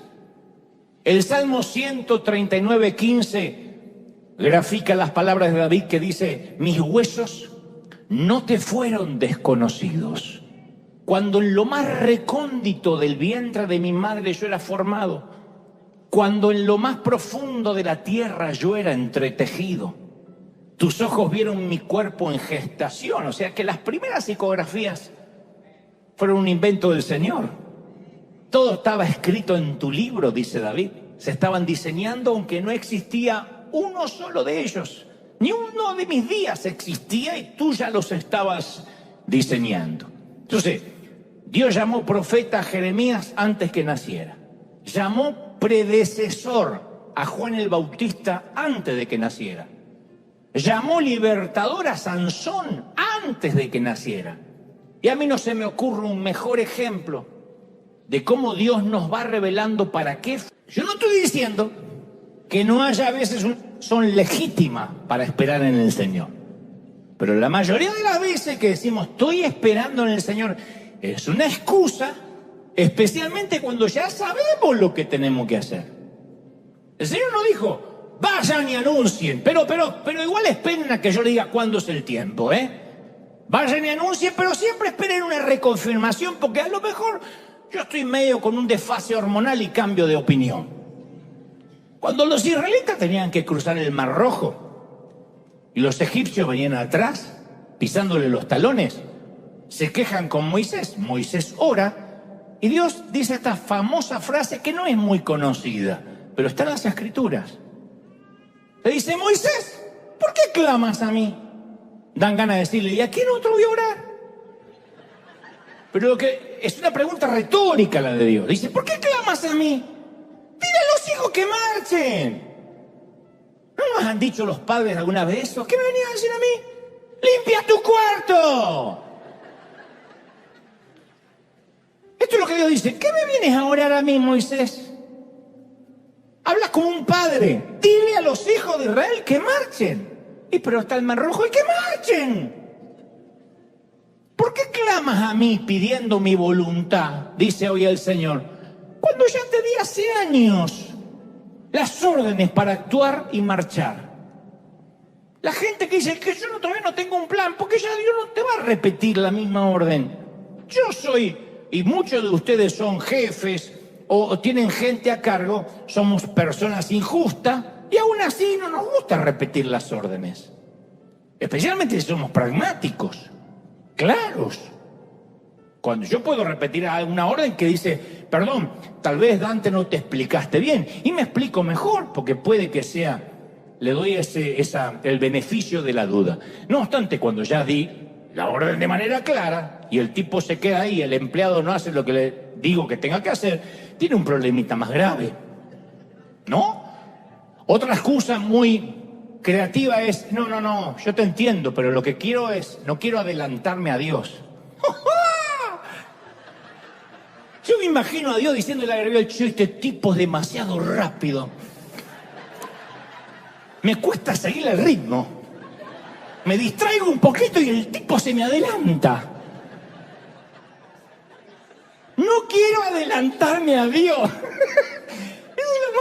Yo pienso que a veces estas cosas tenemos que decírselas a Dios para que se ría un rato, porque no quiero adelantarme a Dios. ¡Oh, el adelantado! Perdón, señora adelantada. Está bien, Señor, te espero, pero apúrate. No es así. Lo más probable es que Dios esté esperando que nosotros movamos el trasero y no al revés. Entonces, mientras que exista gente que busca la voluntad de Dios, hay muchos otros que directamente van y la hacen, punto. En Lucas 9:59 leemos la historia de alguien a quien Jesús la llama para que lo siga. Le dice, sígueme. Dice que le dijo a una persona, un muchacho, sígueme. Y el muchacho le dice, Señor, déjame que primero entierre a mi padre. Jesús le responde, deja que los muertos entierren a los muertos. Tú ve y anuncia conmigo el reino de Dios. Otra orden que el tipo no quiere seguir. Y yo tengo que confesar desde que escuché esta historia de niño, que gran parte de mi vida no entendía ese texto. Lo sentía como una gran falta de empatía a priori de parte de Jesús. ¿A quién no le gustaría que le dieran un par de horas para poder ir al funeral de un ser querido? Déjame ir al funeral y vengo. ¿Quién de nosotros no habría pedido lo mismo si acaba de morir papá o mamá? Pero de pronto tuve una revelación. Dios me dijo, ¿qué te hace pensar que el padre de este muchacho había muerto? En ningún lugar de la Biblia dice que el padre estaba muerto. Él dijo, deja que lo entierre, no dijo está muerto. Él quería esperar, seguir a Jesús, después de haber tenido la posibilidad de primero enterrar a su padre. Estaba diciendo, no ahora, en unos años, después que entierra a mi padre. Lo más probable es que el padre fuera anciano, ya no fuese a vivir muchos años más, y el muchacho pensó, una vez que mi papá haya muerto, Va a ser un buen momento para seguir a Jesús. Tal vez pensó que Jesús iba a seguir ahí los siguientes 50 años. Que Jesús lo iba a encontrar en 30 años predicando y enseñando. Que seguramente le quedaba mucho tiempo por delante. En 3 años más Jesús iba a estar en la cruz. Y él se habría perdido la oportunidad de caminar con él siendo un contemporáneo para siempre. El joven no tenía idea de lo precisa y caduca que era la invitación. Y se perdió la oportunidad de su vida por una mortal frase que usamos mucho nosotros. Déjame que primero. Es lo primero que hacemos nosotros, déjame que primero. Jesús viene a nosotros cuando somos jóvenes y nos dice, sígueme. Y decimos, sí, solo déjame que primero termine mis estudios. Pues estoy cursando ahora justo mi carrera, la que tanto me gustaba, después te sigo. Después nos graduamos, vuelve y dice, sígueme. Y respondemos, sí, pero déjame que primero encuentre un buen empleo y ahorre algo y me compre una casita. Una vez que tengo la casita, yo lo que quiero, como dice la mayoría, yo lo que quiero es que mis hijos tengan una casita, que es disfrazar la excusa de reverencia para que suene bien. Yo lo que quiero, no para mí, para mí no, para mis hijos. Como si él va a dormir bajo un puente. Conseguimos el empleo, él vuelve y dice, sígueme. Y decimos, bueno, sí señor, te seguiré, pero primero deja que mis hijos terminen en la escuela, son chiquitos, quiero estar con ellos, no me quiero perder su infancia. Crecen los chicos, se van. Y el Señor vuelve y dice, sígueme. Y decimos, sí, pero déjame que primero me jubile y una vez que me retire voy a tener mucho tiempo. Está bien, voy a ver los nietos, pero después voy a tener tiempo. Y pasan los años, más rápido de lo que esperamos. El joven se hace viejo, un día se le terminó la vida y un día baja nuestro cuerpo a la fosa cavada en la tierra y vamos a ser muchos los que no obedecimos el llamado de Dios. Entonces la tragedia más grande en el mundo es una vida desperdiciada. Cuando yo recuerdo que Dios le dice a Jeremías, desde antes que naciera yo te elegí, yo digo, entonces a todos nos pasa eso, desde antes que naciéramos nos eligió para algo. ¿Desperdiciar ese algo? Oh, por favor. La vida verdadera no tiene que ver con tener pulso, sino con hacer la voluntad de Dios. Y hay muchos que ya están muertos en vida. Por eso dijo el Señor, deja que los muertos entierren a sus muertos. Tú ve y anuncia conmigo el reino de Dios. Todos sabemos quién eran los 12 discípulos, los que respondieron al llamado de Jesús. Pero me pregunto, ¿cuántos hubo que dijeron que no? Este joven podía haber sido el discípulo número 13. ¿Cómo no? Hasta podía haber habido un libro en la Biblia con su nombre. Su nombre podía haber sido uno de los que están escritos en los cimientos de la Nueva Jerusalén. Pero hasta hoy no sabemos cómo el tipo se llamaba. Solo conocemos que es un tipo que se perdió la oportunidad de su vida. Y todo por una fatídica frase, déjame que primero. Arreglo el crédito, después te sigo. Déjame que primero arregle este temita familiar. No, pero te quiero usar justamente porque estás pasando una prueba familiar y eres el que más va a entender a los que pasan la misma prueba. No. Déjame que primero arregle toda mi familia, así yo no puedo servir. Pero si yo quiero usar tu debilidad, porque ahí yo me voy a fortalecer. Te quiero usar para que entiendas a los que presentan quiebra, a los que están perdiendo la casa, porque tú estás pasando una crisis similar. Nadie como tú los va a entender, va a haber empatía. No. Déjame que primero salga de las deudas. Imagina que eres médico, el mejor médico del país, y hay una plaga mortal que arrasa la población, similar a lo que fue la más reciente pandemia. Muere gente a diestra, a siniestra, eres la única persona que da con la cura. La única persona que tiene las vacunas y las sabe aplicar. Corres al hospital, como corresponde a una persona de bien, para salvar a todos los que puedas, y de repente alguien te llama y te dice, soy de la funeraria, ¿nos ayuda a enterrar un par de muertos? ¿Qué dirías? No es que esté mal, pero si me pongo a enterrar muertos, dejo de salvar vidas. Estoy demasiado ocupado salvando vidas como para ponerme a enterrar los que ya no tienen solución.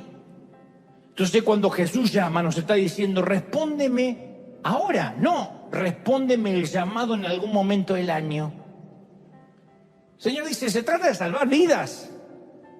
Se pierden por día miles de vidas sin Cristo, que se van al infierno. El infierno es real. Y nosotros decimos, sí, en un momento este año te doy una respuesta. Él está esperando la respuesta ahora. Porque la obediencia demorada es desobediencia. Hay gente acá que tiene gente a su cargo. Díganme si la obediencia demorada no es desobediencia. Por favor, Juan, ¿me corres el automóvil de ahí? Sí, ya voy. Y lo corre 5 horas después. Y te dice, pero yo lo hice. Pero es desobediencia. Pero lo hice, sí, pero 5 horas más tarde. Entonces, la mejor amiga del enemigo es la postergación. El enemigo no te va a decir, predicarle a los inconversos está mal. Te va a decir, está muy bien, pero ahora no. Porque el diablo sabe que postergar la obediencia es desobediencia, gente. El enemigo sabe que el mañana nunca llega, especialmente para nosotros los hispanos. Y hay mucha gente que se ha perdido la salvación, no porque la rechazó, sino porque el enemigo los convenció de postergarla un poquito más. Arregla este problema y después vas a la iglesia. ¿Qué vas a ir así con todos estos líos? Convenció a los jóvenes de que les queda mucho tiempo por delante. A otros los convenció que esperaran a causa de algún pecado que no están dispuestos a soltar. No. Primero vamos a resolver este pecado, te dice el enemigo. Resuélvelo. Y después vas a tener tiempo de servir a Dios. Pero con este pecado no te atrevas a tocar las cosas santas. Y logra que postergues. Porque el enemigo sabe que no hay una oportunidad más ideal para seguir a Jesús que el momento justo en el que te llama. No sé si oíste algún predicador alguna vez decir, hoy es el día de la salvación. Generalmente los evangelistas solemos decir, hoy es el día de la salvación. Pero este versículo no existe en la Biblia. En realidad existe en 2 Corintios 6:2, he aquí, ahora es el día de la salvación. No, hoy es el día. ¿Y qué sé yo? ¿Y antes de las 12? ¿Antes de brindar? No, ahora. Porque hoy es el día, no transmite la urgencia. Ahora.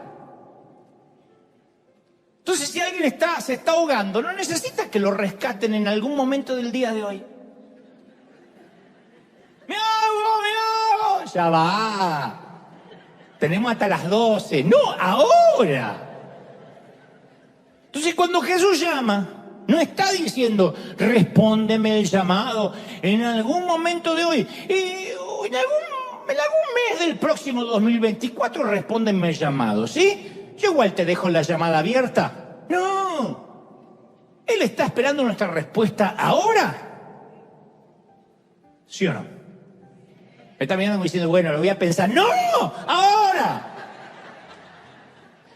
Tenemos el mandamiento más importante y más crítico de todos. Cuando los terroristas atacan un país, como fue, insisto, el 9/11, el fatídico 9/11, automáticamente el presidente de la República pasa por encima del Senado, pasa por encima de cualquier estructura gubernamental y se convierte en comandante en jefe de las Fuerzas Armadas. Esto significa total autoridad para responder, porque está en guerra el país. No puede. Y vayan al Congreso, voy a poner una ley si es que atacamos, respondemos. No, urgente, estamos bajo fuego. Entonces, alrededor de nosotros mueren millones de personas. ¿Tenemos nosotros la respuesta para la plaga del pecado y la muerte? ¿Sí o no? Bueno, hay 3 que dijeron que sí. El resto, ¿sí o no? ¿Sí o no? ¿Sí? Muy bien. Mira, vos entendió el nene.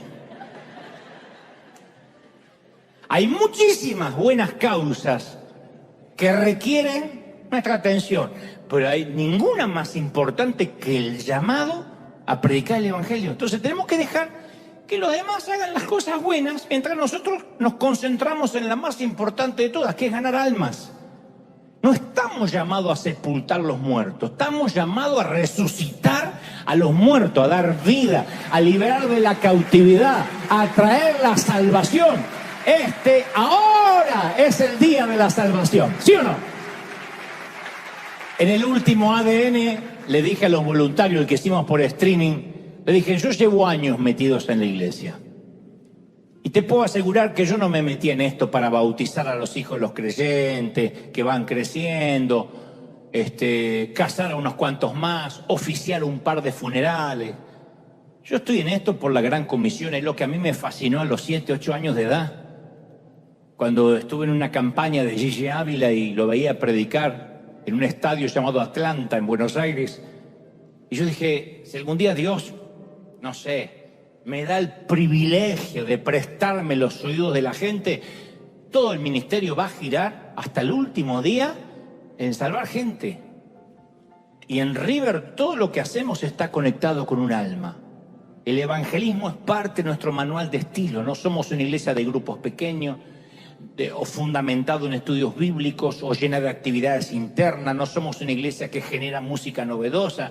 Nosotros no somos ni Bethel ni Elevation, con el mayor respeto que me merece y me encantan, pero no somos una iglesia que trae muchos invitados, que hace congresos proféticos, que tiene varias reuniones semanales. Todo eso está muy bien, pero nosotros no somos eso. Starbucks no vende hamburguesa ni vende asado argentino, aunque serían millonarios vendiendo lo último, pero no lo hacen. Muchos me dicen, ya que llega tanta gente a River, ¿por qué no agregan más actividad? Y yo respondo, una de las razones quizá por la que llega tanta gente es porque no agregamos más actividades. Somos de la filosofía, si no está roto, no lo arregles. Nuestro propósito es salvar gente. A eso nos dedicamos. Somos el escuadrón de emergencia en combate contra las fuerzas invasoras. Cuando no hay plan, eres el plan. ¿Cuántos lo creen? Díganme amén. Y nosotros, por lo general, especialmente para estas fechas, estamos esperando el nuevo plan para el año. Señor, dame un plan, dame una resolución, dame un proyecto. Pero en realidad nosotros somos ese plan. Nosotros esperamos un plano y Dios dice, no, tú eres el plano. Por eso yo insisto con la pregunta, ¿qué es lo que nos hace llorar, sufrir, ayunar, tener una visión y querer actuar en consecuencia de lo que sentimos? Porque llorar podemos llorar todos. Para Nehemías lo que lo conmovió fue ver el muro destruido de su patria. Pero uno de los errores que solemos cometer, por eso quiero ser muy práctico en esto, es que creemos que Dios nos va a llamar a hacer algo si es que nos merecemos, o mejor dicho, cuando nos merezcamos tener un llamado. O sea, cuando creamos que tenemos la capacidad o estamos calificados, ahí Él nos va a llamar. Pero por lo general lo que nos hace llorar tiene que ver con áreas de nuestra propia debilidad, no de nuestra fortaleza. Por ejemplo, si luchaste mucho tiempo con la pornografía, es muy posible que Dios te dé una carga por hombres y mujeres que están luchando con eso. Porque nadie como tú los vas a entender.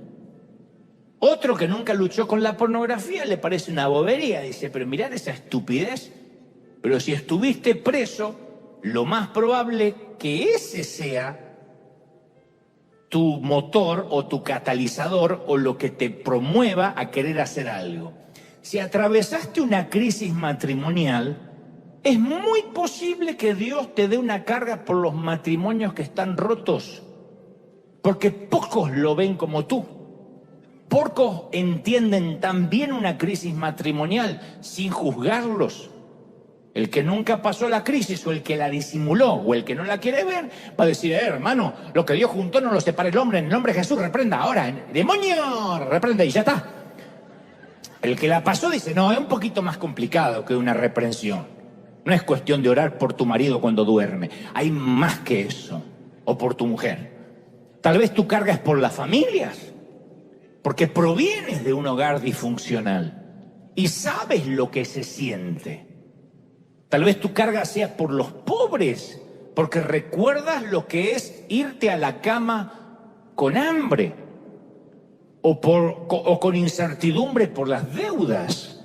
Entonces tú dices, no, yo sé, yo no me olvido. Puede que esté, en este caso, de este lado de la frontera, en la Unión Americana, pero yo no me olvido lo que es el compartir un burrito entre 10 o una empanada argentina entre 4. Yo no me olvido. Quizás tu carga sea por los jóvenes que están luchando por su identidad, porque lo viviste en carne propia y no eres de esos adultos que se olvidan que alguna vez fueron jóvenes y lucharon con esas cosas. O tal vez, quizá, lo que te quita el sueño es la política de tu país. Estás harto de los nuevos canallas que van ocupando el sillón presidencial.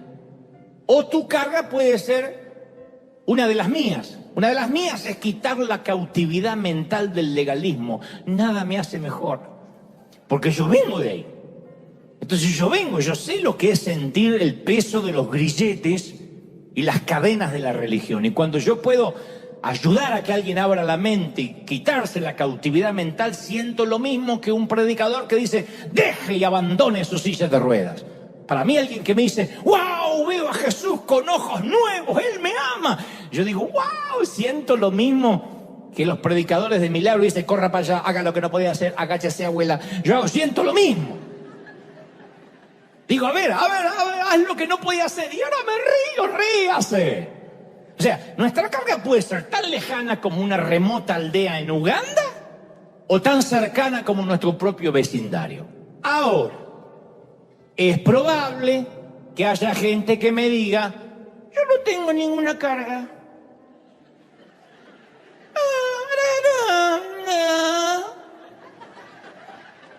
Estoy pensando si hoy comemos pollo o... Mi respuesta es, si no tienes una carga, no estás viendo, no estás mirando. Si no ves ningún problema que lacera tu corazón, es que estás caminando por la vida con los ojos cerrados. Si es así, no necesitas una carga, necesitas abrir los ojos. Porque si no tienes carga por nada y por nadie, vives en una burbuja, estás demasiado cómodo a lo mejor.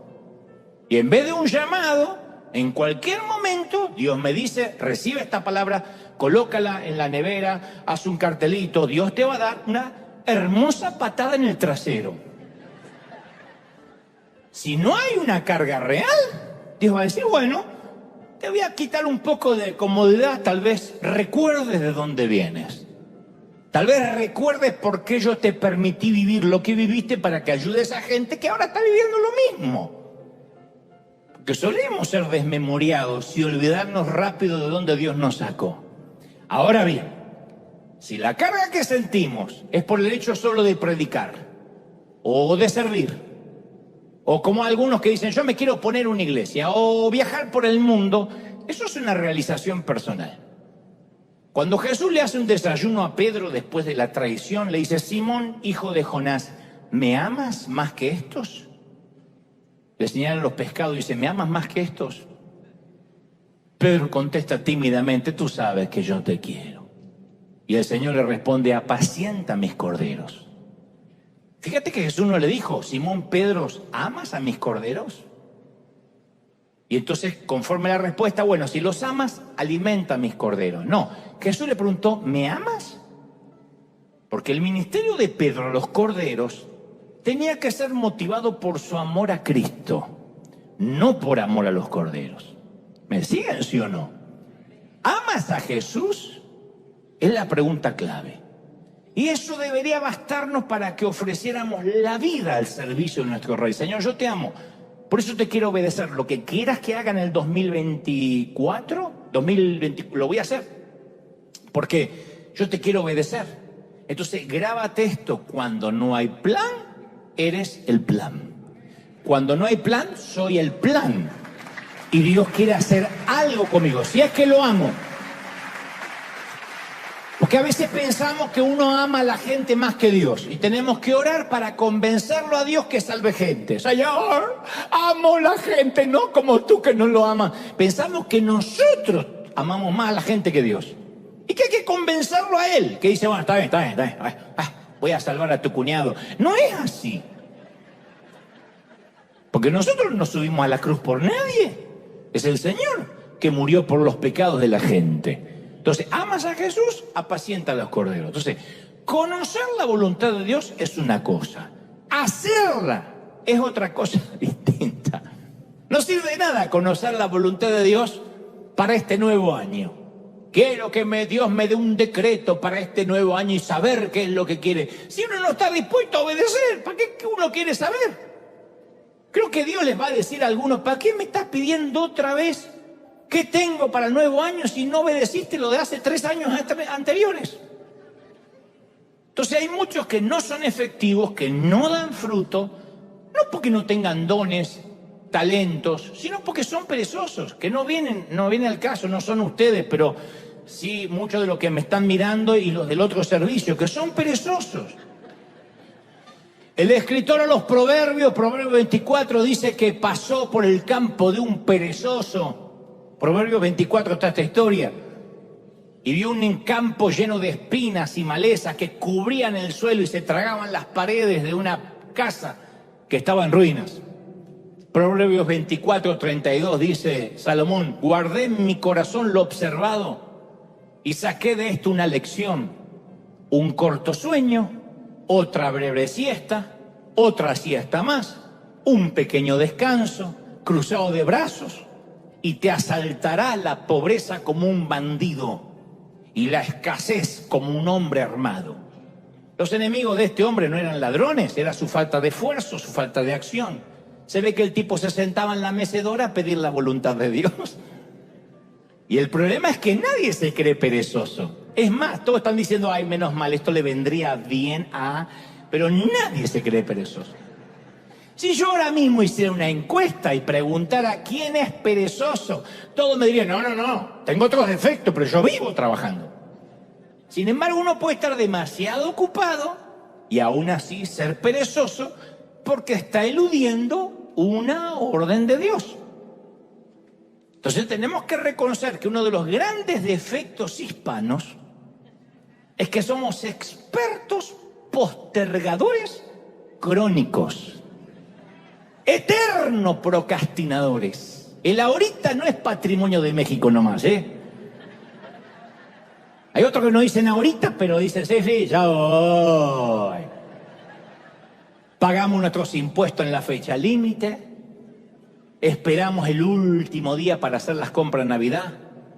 Y eso lo traemos desde que éramos chicos, desde que esperábamos el domingo a la noche para hacer la tarea que debíamos presentar el lunes en la escuela. No, descanso el fin de semana y el domingo rápido lo hago. Lo curioso es que no nos sentimos que somos perezosos, pero vivimos demasiado ocupados, por eso no lo sentimos. Pero no somos efectivos porque no hacemos lo que sí tenemos que hacer. Entonces usted dirá, ¿y qué es lo que tengo que hacer? Bueno, hay un asunto urgente que nos convoca esta mañana y nos convocó todo el año, que es la salvación de los perdidos. Otra excusa. No, ya sé que Dios quiere algo para este año, pero no tengo los recursos. Yo llevo 40 años casi predicando. Yo sé que parezco de 30 y pico, pero... Y las visiones más audaces, las más grandiosas, cuando no había visto $1 en mi vida. Dios nunca se basó en mi dinero o en mi escaso presupuesto. Dios no es pobre, Dios no necesita nada. Bueno, una que entendió que Dios no es pobre, mira.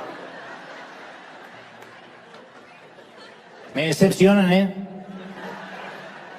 Cuando Dios ordena algo, Dios siempre paga por ello. Jamás va a esperar que nosotros financiemos su voluntad con nuestro bolsillo. Cuando Dios quiere algo, no pregunta cuánto cuesta. Alguien tiene que decir, ese es mi Dios, aleluya.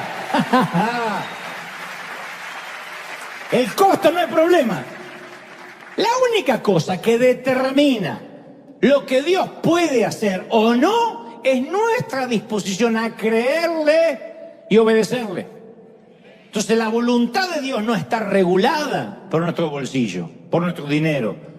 Dios es un Dios informado que cuando te envía, sabe cuánto cuesta. Y Él va a proveer. Tú dices, pero no me proveyó, porque no te va a proveer antes que obedezcas. Estas señales seguirán a los que creen, no que los que creen siguen las señales. Entonces nosotros decimos, si esto es de Dios, dame una señal. No, créeme y las señales te van a seguir. No podemos poner el carro delante del caballo. Estas señales seguirán a los que crean. Cree lo que te mandó Dios. Y alguien está diciendo, pero yo no recibí una palabra profética. ¡Ahí está! Vayan y anuncien. Falta que diga cabezón, que está en River. Vaya y anuncien. Ve y anuncia, obedece. ¿Sí o no? Entonces, otros dicen, bueno, pero tampoco es así nomás. No estoy a la altura. Miremos a los discípulos. Jesús no se paró en la puerta de la Universidad de Jerusalén y los agarró a la salida. Y que yo sepa, no eran las mentes más brillantes de la sinagoga. Él fue a los puertos pesqueros y eligió, para decirlo elegantemente, a unos tipos bastante brutos. Y esa destartalada cuadrilla de laicos poco instruidos no era la crema de la sociedad, pero Jesús hizo un trato con ellos. Dijo, si me siguen, yo los haré pescadores de hombres. Ese es el mismo trato que se mantiene hasta la fecha con nosotros. Si lo seguimos, Él nos hará. Entonces seguir a Jesús es simple. ¿Viste cuando dice, mi yugo es fácil, ligera es mi carga? Es porque nosotros no necesitamos conocer el camino. A mí me fascina que yo no tengo que hacer los milagros. Yo no tengo que ser el Salvador. Seguir a Jesús no significa que tenemos que ser los sanadores. Nuestro único trabajo consiste en no poner excusas y en hacer lo que diga que hagamos. No hay alternativa a la obediencia. Cuando Dios habla hay solo una respuesta adecuada. Obediencia inmediata sin cuestionamiento. Mira, toda la creación, las galaxias, los planetas, las mareas, la naturaleza, dice la palabra que obedece a sus órdenes. Todo excepto nosotros. Una dijo, amén, sí, pero las galaxias, no vos. Ahí está Dios el día de la creación. Mira las estrellas que podrían tragarse a 1000 soles nuestros. Y las mira y dice, estrellas, ustedes, muévanse a este sitio. Empiecen en este orden a moverse en círculo exactamente como yo se los digo hasta que les mande a hacer otra cosa. Y todas las estrellas obedecen.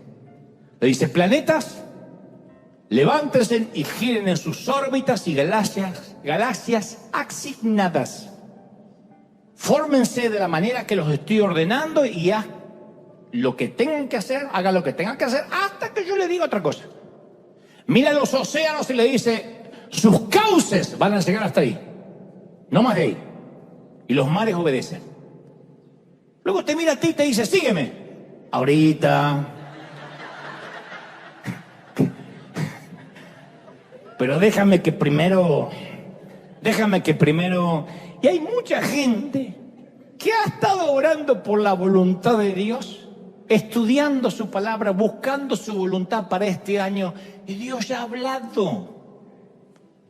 Dios ya ha hablado. Nosotros no nos vino un ángel a decir, salgan a repartir comida en la pandemia. Dijo, denle vosotros de comer. Pero no lo dijo un profeta. O mejor dicho, sí, pero no un profeta contemporáneo. Estaba escrito acá. Lo dijo el Señor.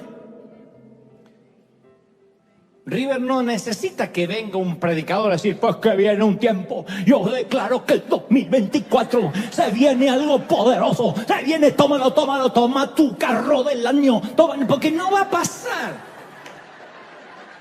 La única orden que está ahí, vayan y prediquen, cabeza de termo, cabeza de zapallo, vayan y prediquen. No hay otra cosa.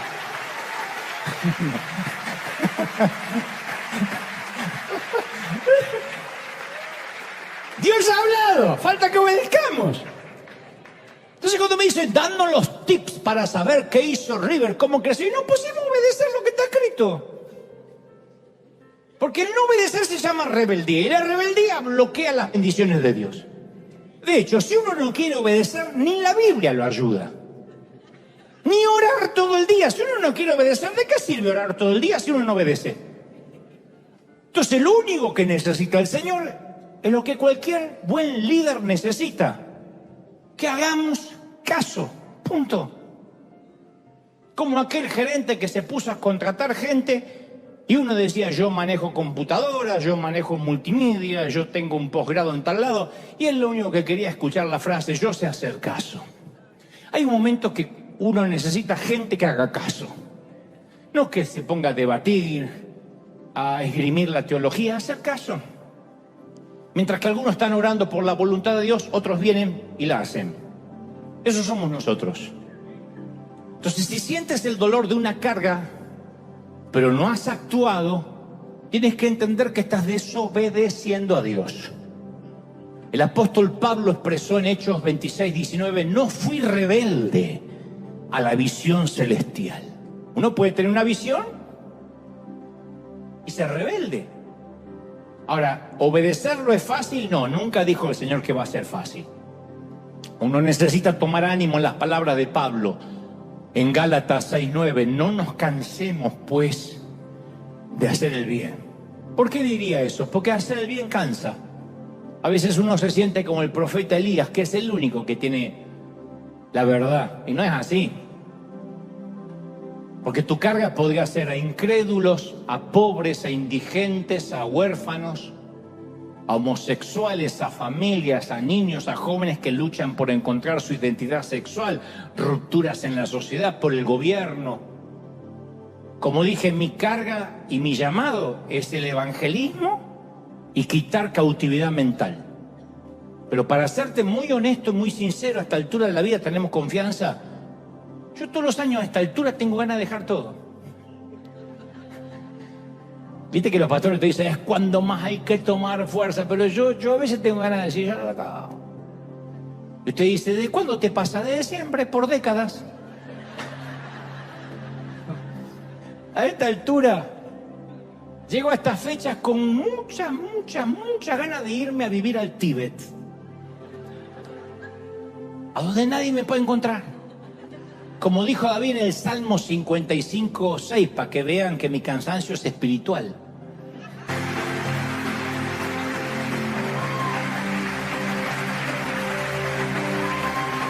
Dale un aplauso grande al Rey de Reyes, bendito año, aleluya. No, aplaude grande, aplaude fuerte, para que en todo el mundo se escuche este aplauso arriba.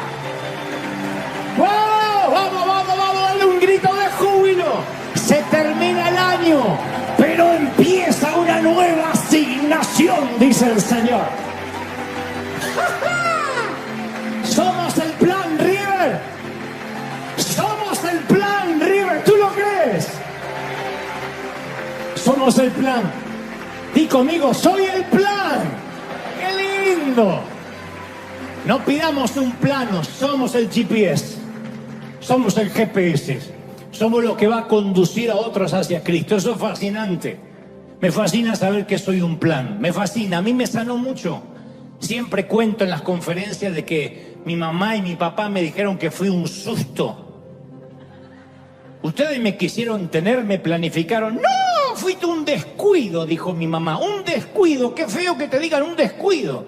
Nunca averigüé si fue del viejo o de la vieja que no se cuidó, pero fue un descuido.